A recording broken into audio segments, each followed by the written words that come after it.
un immense honneur de prendre part en ma qualité de vice-présidente de l'association Handicap.sn à cette cérémonie de vernissage de l'exposition Peindre le silence, histoire sur le handicap et la presse, pour sensibiliser le public sur les questions de traite de personnes handicapées. La traite des personnes handicapées, on n'en parle pas beaucoup. Une personne est traitée à cause de sa situation de vulnérabilité. On ne peut pas parler de vulnérabilité sans parler du handicap. Cette exposition est le fruit d'une formation allant du 22 au 30 novembre 2021, pendant laquelle des artistes ont été accompagnés par l'ONUDC pour comprendre la relation entre les notions de traite des personnes, trafic illicite de migrants, vulnérabilité et handicap.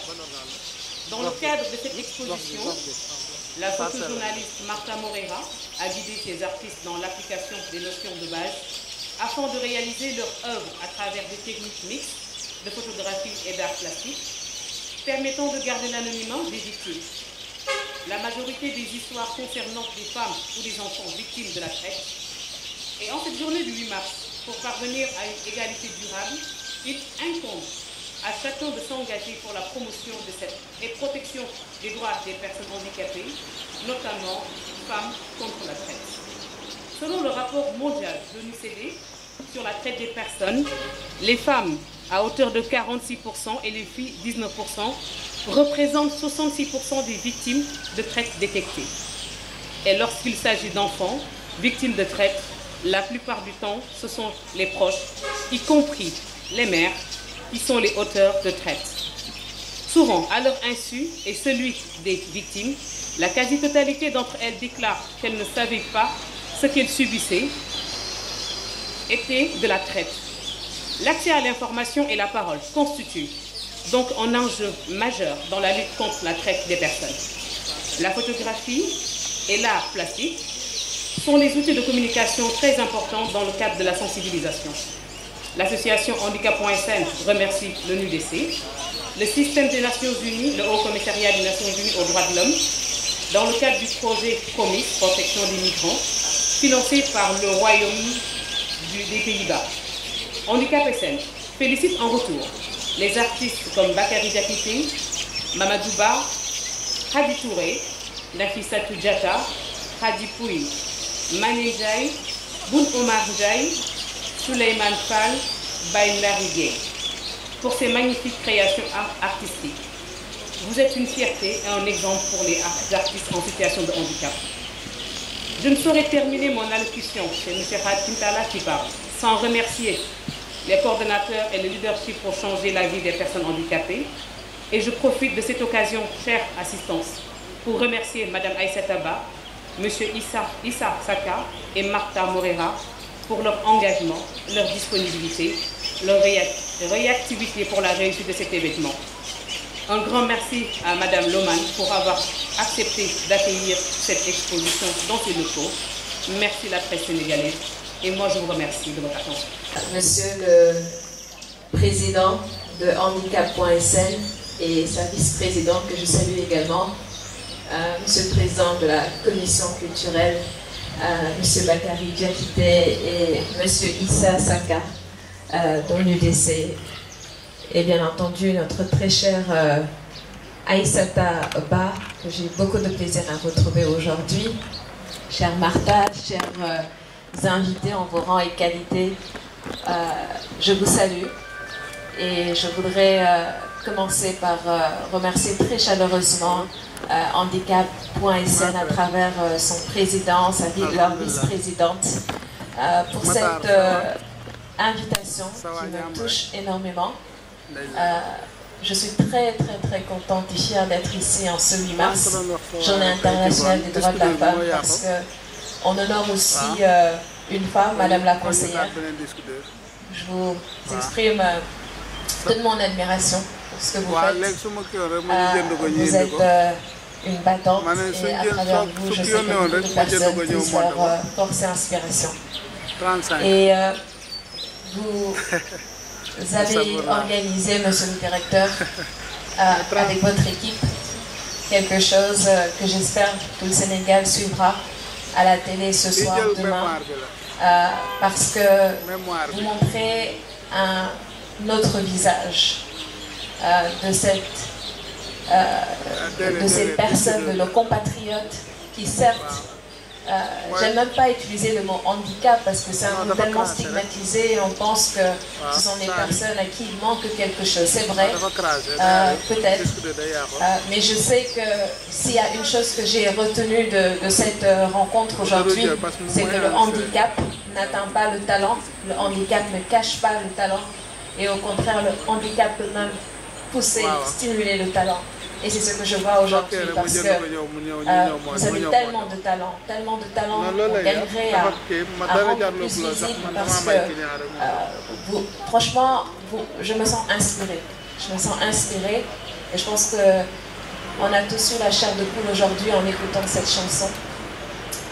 Et en ce 8 mars, je pense que vous faites bien d'organiser ça aujourd'hui parce que justement ces femmes qui souffrent de ce handicap, souvent elles sont stigmatisées, certes, mais on ne parle pas suffisamment des problèmes qu'elles vivent. On ne parle pas on a parlé tout à l'heure de prostitution forcée, on a parlé de violence, on a parlé du fait qu'on les cache parfois, on les oblige à aller manger, alors que leur place est d'abord à l'école, avec leur famille. Et je pense que c'est très important d'avoir mis la lumière sur cela. Et on me demande de parler aujourd'hui de genre, de handicap et de traite. Mais de traite, moi, je dirais tout simplement, avec la modeste expérience que j'ai de la vie, tout ceci découle d'un manque d'éducation profond et d'incompréhension. Parce que je pense que si la société fait son devoir en sensibilisant et en s'assurant qu'on comprend que être handicap ne doit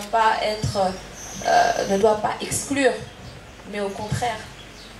Aujourd'hui, au niveau de nos infrastructures, partout au Sénégal, s'il y a une chose que je déplore, c'est que vous voulez prendre le bus, c'est difficile quand vous êtes en situation de handicap, parce qu'il n'y a pas la rampe. Alors que dans les pays développés, c'est inadmissible de penser à un lieu public où une personne qui vit avec un handicap n'a pas accès. Et tout cela, à mon avis, contribue à pousser des parents à cacher ou à garder leurs enfants parce que, tout simplement, la société n'a pas créé les conditions pour les mettre à l'aise. Et cela vient avec une certaine vulnérabilité, ça provoque une certaine vulnérabilité parce que ces enfants qu'on laisse, qui sont abandonnés et qui s'éloignent de la famille, finalement deviennent victimes de cette société, deviennent vulnérables et c'est là où la traite devient possible plus facilement parce que ces enfants ne sont pas protégés. L'État, je pense, doit prendre des mesures plus fortes pour aider ces enfants dans la difficulté et je dirais juste, parce que c'est un panel donc je ne vais pas trop tirer, ce vernissage est juste impressionnant et Martha que j'ai vue pour la dernière fois en Espagne, elle est où Martha? Martha, j'aimerais vraiment que tout le monde t'applaudisse pour ce que tu as fait, c'est juste magnifique.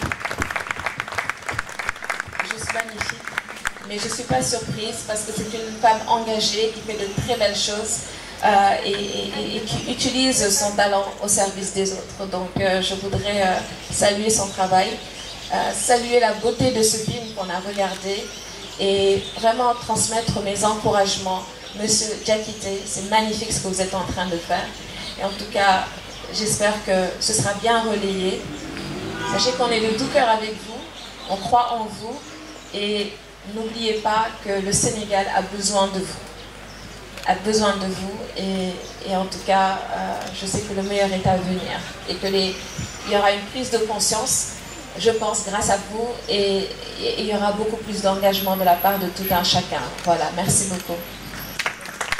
Femmes, des directrices de grandes entreprises sénégalaises ou de grandes organisations et qui a quand même rempli le Grand Théâtre et d'autres salles avec le président Macky Sall pour qu'il puisse être comme un mentor pour les jeunes Sénégalais. Et pour l'édition de cette année, il y avait le professeur dont le nom m'échappe et vous allez m'excuser, mais qui s'est occupé depuis la crise du Covid, de la question de la Covid au Sénégal. Donc je pense que ce soir c'est un honneur et c'est très important pour les jeunes artistes et pour nous tous que Madame Hamissa Fall soit là et qu'elle les encourage. Merci beaucoup.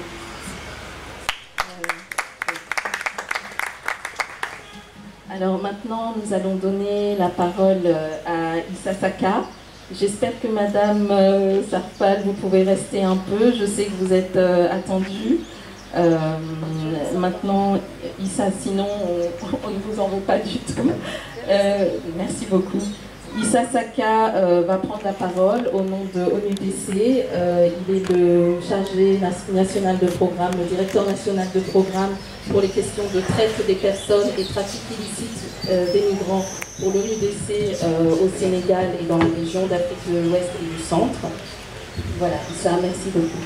Merci beaucoup, Aïssata, Madame la conseillère, chers collègues, moi ici, Monsieur le directeur général, Madame Falsa, chers invités en vos rangs et cadres.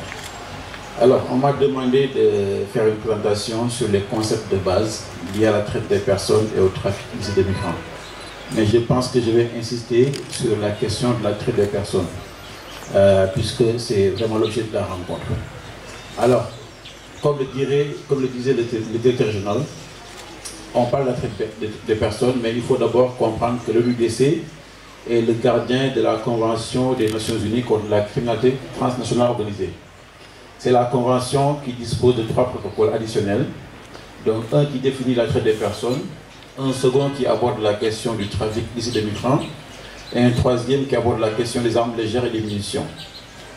Alors, au niveau des pays également, on a généralement des lois, qu'on appelle les lois nationales, qui abordent la question. Au Sénégal, on a une loi de 2005 qui parle de traite des personnes et de pratiques assimilées. Alors, qu'est-ce qu'il faut retenir quand on dit traite des personnes? Dans le protocole et les lois, il y a 3 éléments constitutifs qu'il faut retenir. Un acte, des moyens et une finalité. Généralement, quand on parle de l'acte, on parle du recrutement, du transfert, d'hébergement de personnes. Les moyens, ça peut être la contrainte, l'enlèvement, la fraude, la tromperie, l'abus d'autorité ou d'une situation de vulnérabilité. Et la finalité, c'est l'exploitation. Donc ce sont les 3 éléments constitutifs de la traite des personnes. Alors, les éléments qu'il faut retenir quand on a des majeurs vont être différents des éléments qu'on va retenir quand on a des mineurs. Quand on a des mineurs, donc des personnes qui ont moins de 18 ans, il faut simplement viser 2 éléments. Quel est l'acte qui est posé et quelle en est la finalité? Alors, je donne un exemple concret, puisque au Sénégal, on a une forme de traite qui est très visible, malheureusement qui est méconnue. C'est la mendicité des enfants, qu'on appelle les enfants talibés. Et parmi ce lot aussi, on a des enfants qui sont handicapés, des enfants qui sont albinos, des enfants qui sont simplement des jumeaux, que des personnes utilisent pour tirer profit de leur mendicité. Alors, ici, le cas des enfants talibés. Généralement, ils viennent du monde rural, ou bien même des fois des pays limitrophes, comme la Guinée-Bissau, le Mali, la Mauritanie, etc. Ce sont des personnes qui vont les recruter, qui vont proposer à leurs parents de leur enseigner le Coran, qui vont les déplacer de ces zones rurales vers des centres urbains comme Dakar, Thiès, etc. Et qui, une fois sur place, vont les envoyer dans la rue, demander la pitance, demander des montants quotidiens. Et souvent, on sait qu'il y a des montants qui sont demandés quotidiens, qui tournent autour de 500 francs, et des fois qui peuvent aller jusqu'à 1000 francs le vendredi, qui est un jour saint. Alors, il y a une étude qui a révélé que dans la seule région de Dakar, il y a 30 000 enfants qui mendient au quotidien. Alors, faites le calcul. Si vous faites 30 000 enfants qui ramènent au quotidien 500 francs, ça vous fait 15 millions de francs CFA. Je dis bien 15 millions journaliers par jour. Donc, si vous le faites sur l'année, à Dakar, il n'y a pas moins de 5 milliards 475 millions qui proviendrait de la mendicité des enfants. Donc ça veut dire que c'est un montant énorme. Je parle seulement d'enfants. Alors si vous allez sur la région sud-est du Sénégal, à Kédougou, vous avez des sites d'extraction de l'or qu'on appelle les Djoura. Sur ces sites-là également, on a des filles, puisque le directeur en parlait, la prostitution forcée. Il faut faire la distinction entre la prostitution qui est autorisée, tolérée, et la prostitution forcée ici, qui est une exploitation sexuelle. Alors, sur ces sites-là, comme je disais, il y a une croyance qui fait que les gens qui cherchent de l'or pensent que pour maximiser leurs chances d'avoir de l'or, il leur faut avoir des rapports sexuels dans des conditions que je ne vais pas décrire. Donc, cette croyance-là fait qu'il y a une forte demande en prostituées. Alors, qu'est-ce que d'autres personnes vont faire? Ils vont aller au Nigeria, au Mali, au Burkina Faso, recruter des filles et des femmes et les soumettre à une exploitation sexuelle. Sur ces sites-là qu'on appelle les Djoura, il n'y a pas moins de 87 sites. Et sur chaque site, il y a au moins une centaine de filles. Donc ça vous donne une idée du nombre de filles qui sont sur place. Et une fois sur place, puisqu'au départ, on recrute ces filles en leur promettant de voyager vers l'Europe, vers l'Italie, vers l'Espagne. Et c'est une fois sur place qu'elles découvrent qu'elles vont être soumises à la prostitution forcée. On récupère leurs documents de voyage et on les contraint. Ça veut dire que ces filles-là, elles sont littéralement violées au quotidien. Et on leur demande de rembourser des montants qui sont autour de 2 millions de francs CFA jusqu'à 2 fois 3 millions de francs CFA. Donc ça veut dire que c'est la deuxième forme d'exploitation, de traite des personnes qui se passe au Sénégal et qui est méconnue. Parce que les gens les croisent et on pense que ce sont des filles qui délibérément ont décidé de se prostituer. Donc c'est tout à fait normal. Donc je vous interpelle à ce niveau-là pour vous demander de faire attention et de pouvoir éventuellement les identifier et les référer à des structures de prise en charge. L'une des troisièmes formes, qui est également méconnue, c'est le travail domestique. Et c'est le même modus operandi. On recrute des filles dans le monde rural, on les amène dans le centre urbain, des fois même on leur fait signer des contrats pour le salaire, mais une fois dans ces domiciles-là, une fois dans ces pays-là, on les séquestre et on les fait travailler sans revenu. Donc ce sont les formes les plus visibles de traite des personnes. Il y a des efforts qui sont faits par l'État du Sénégal depuis maintenant une dizaine d'années, mais il faut dire que les blocages qu'on a, ce sont des blocages, surtout pour la question de la mendicité, qui sont liés à la tradition. Et c'est le même problème qu'on a avec le handicap. Puisque ici, l'on considère que la violence qui est exercée sur l'enfant, c'est ça qui va demain lui permettre d'avoir ces valeurs-là, qui va lui permettre demain d'être l'homme qu'il nous faut. Et d'ailleurs, il y a ce qu'on appelle les méthodes de contrôle, qui font que les parents, on leur dit, sur chaque parcelle de corps de votre enfant que le fouet va taper, c'est une place pour vous pour le paradis. Ça montre un peu lavage de cerveau, en fait, entre guillemets, qui est fait pour que les parents eux-mêmes, des fois, ne portent pas plainte et qui fait qu'on a peu de dénonciations. Et même s'il y a des dénonciations, s'il y a un jugement, on ne va pas au bout. Parce que le magistrat lui-même n'est pas convaincu qu'ici, qu'il est en face généralement d'une exploitation. Donc, ce qui fait que c'est des formes d'exploitation qui sont invisibles. Les gens regardent ces enfants-là, mais ne les considèrent pas, ne les voient pas comme des enfants victimes. Nous tous, il nous arrive, en tout cas pas moi, mais certains Sénégalais, en tout cas de plus en plus, sont conscients qu'il faut trouver des solutions à ce problème-là. Mais malheureusement, eux-mêmes participent, parce que chaque matin, on donne le monde. Et c'est les 10 francs, les 20 francs, les 100 francs qu'on donne à ces enfants-là, qui les maintiennent dans la rue. Donc, je ne vais pas être très long, donc je voulais simplement interpeller pour dire que c'est des formes qui sont là, que nous voyons tout le temps, mais malheureusement qui ne sont pas détectées, puisqu'on a le voile de la tradition, on a le voile de la religion, qui nous empêche de voir ces personnes-là comme étant des victimes. Je vous remercie.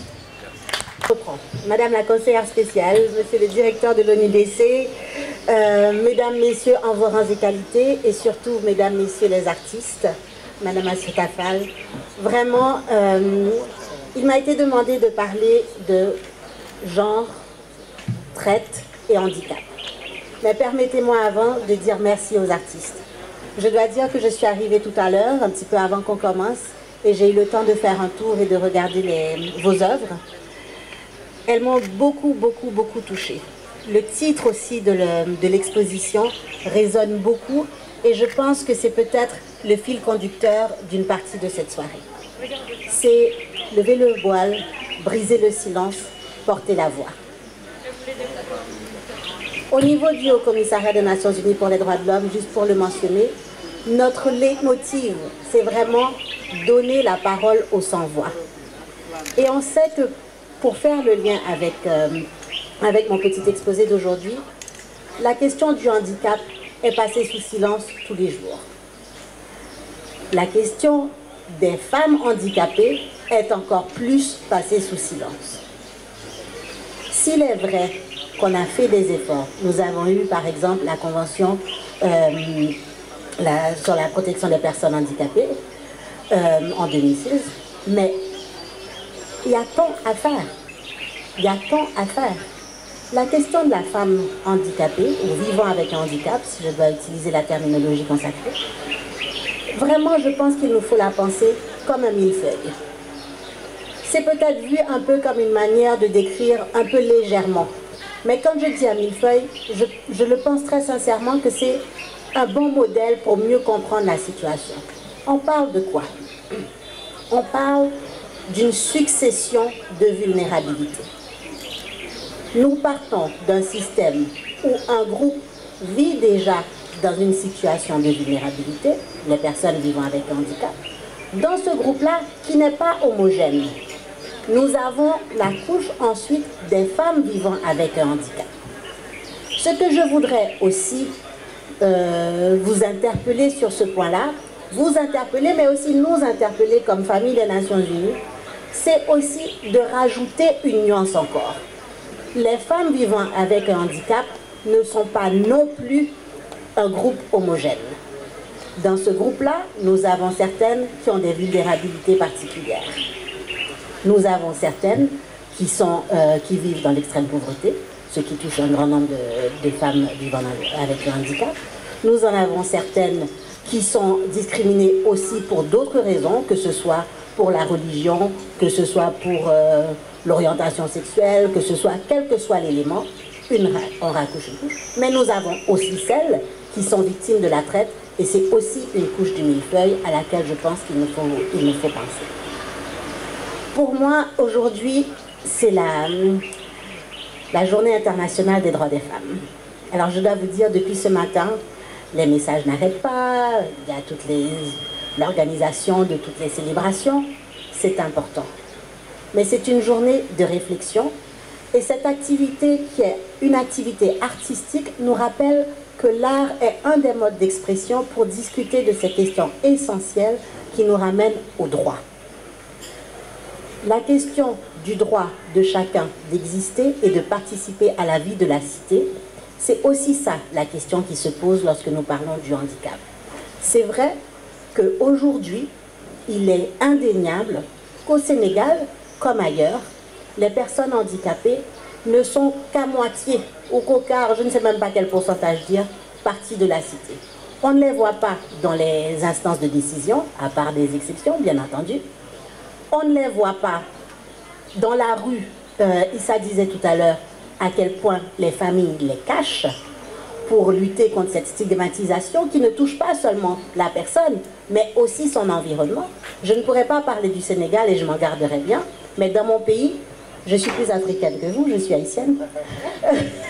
Dans mon pays, la mère de l'enfant handicapé est aussi stigmatisée que l'enfant handicapé lui-même. Donc ça, je pense vraiment, et je ne vais pas être longue, que ce sont des questions sur lesquelles nous devons réfléchir. Et nous devons réfléchir comment? Eh bien, nous devons réfléchir en peignant, en brisant le silence.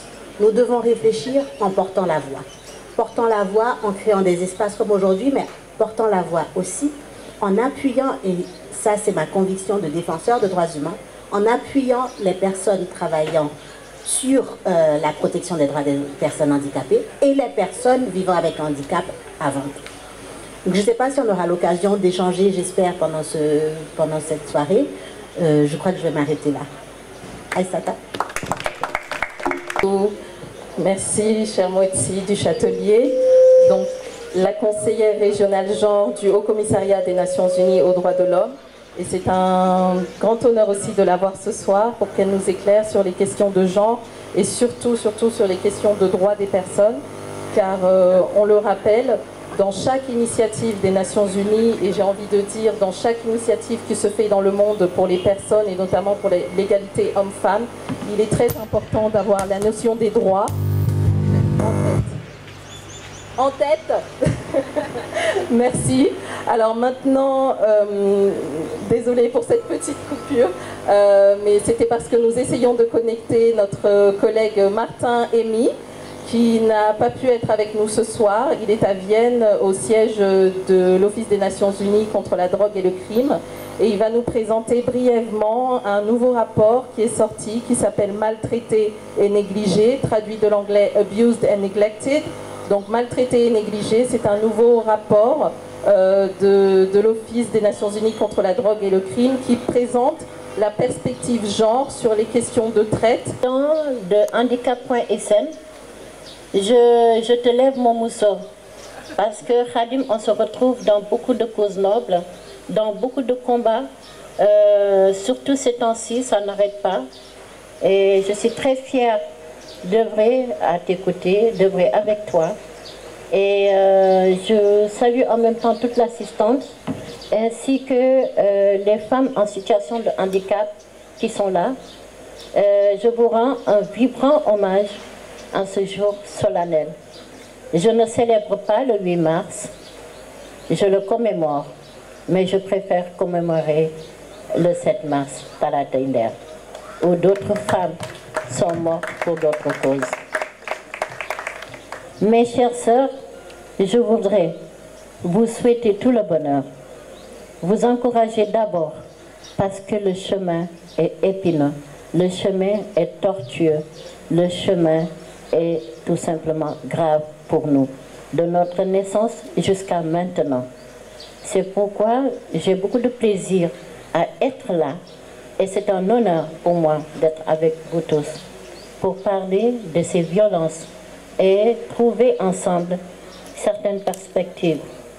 L'État du Sénégal a franchi beaucoup de pas, notamment dans le domaine du handicap, dans la prise en compte du handicap.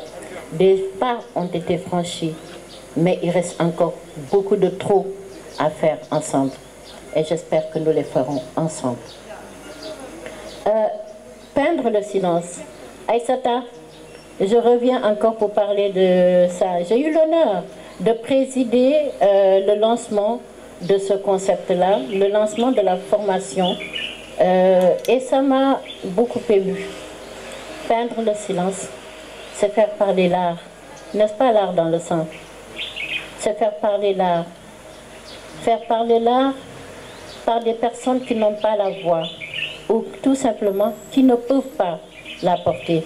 Parce que ce n'est pas tout le monde qui peut parler. Et dans vos différentes œuvres, vous avez parlé de différentes stigmatisations, de différentes problématiques. Et vous avez même trouvé quelques solutions à soumettre aux autorités ici. Je vous en remercie et vous encourage vivement. Et c'est le lieu de dire merci à Martha, la maman de la petite Aïcha. Martha, merci, parce que j'ai participé à ces moments-là très forts entre les bénéficiaires et vous. En tout cas, merci beaucoup.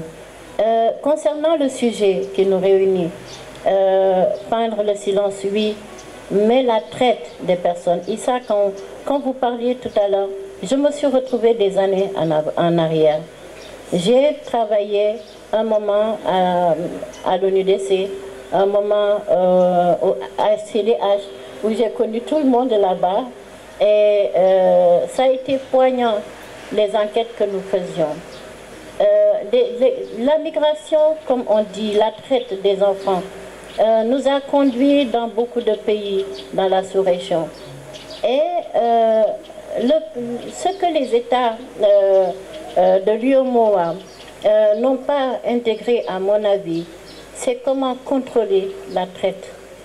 Parce que des enfants, comme vous venez de le dire, des enfants franchissent les frontières.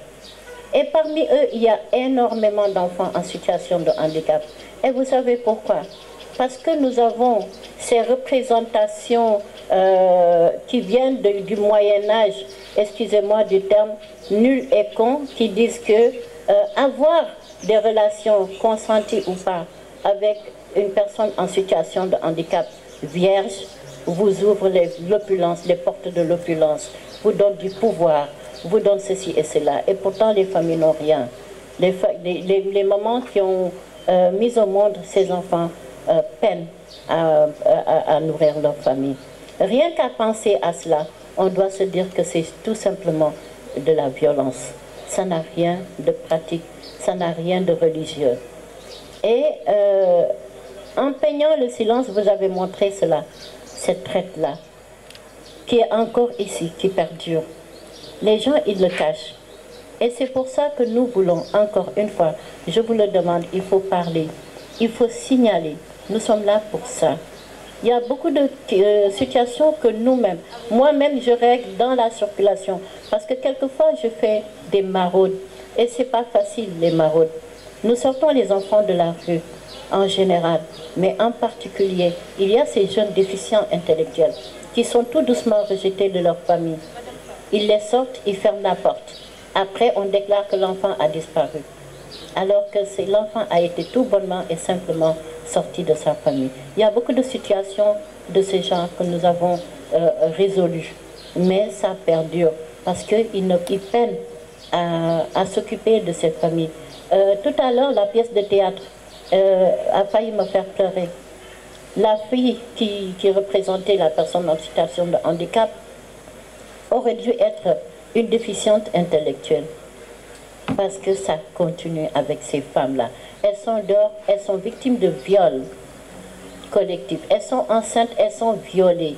Et personne n'en parle. Leur famille ne s'en intéresse pas. Donc, nous sommes soumis vraiment à ce questionnement. Et nous devons tous, tant que nous sommes, c'est pourquoi la dernière fois, la semaine passée, nous avons parlé de la responsabilité des Sénégalais, que nous sommes tous ensemble. Il faut que nous veillions à protéger les personnes vulnérables. Que nous ne nous contentions pas de dire que c'est l'enfant d'un tel, il a tous les droits. Non, c'est son enfant, mais il n'a pas tous les droits sur cette terre-là, cette tête. Il est protégé par nos institutions nationales et internationales. Il faudrait que nous soyons conscients que cet être humain, malgré la différence dans laquelle il vit, malgré la déficience qu'il habite, a ses devoirs et a ses droits dans la société. Donc nous ne devons pas passer à côté de cela sans rien dire. Nous devons vraiment veiller à les protéger. L'art, c'est le plus sûr moyen. Et c'est le moyen, le canal le plus absolu pour parler de cela. Yoro, à qui je rends hommage également pour son film, qui est en train de caracoler au plan national et international, je lui souhaite encore beaucoup de succès, nous parle d'une autre forme de violence et de la détermination surtout par rapport au handicap. Et c'est cette détermination que je voudrais revoir sur chaque Sénégalais et chaque Sénégalaise. Nous sommes là et nous devons protéger ceux-là qui ont besoin de nous et qui n'ont pas les moyens de parler ou bien d'approcher tout simplement les institutions que nous sommes. Et je voudrais m'en arrêter là pour ne pas monopoliser la parole. Aïssata, merci encore une fois de m'avoir associé et Khadim. Merci.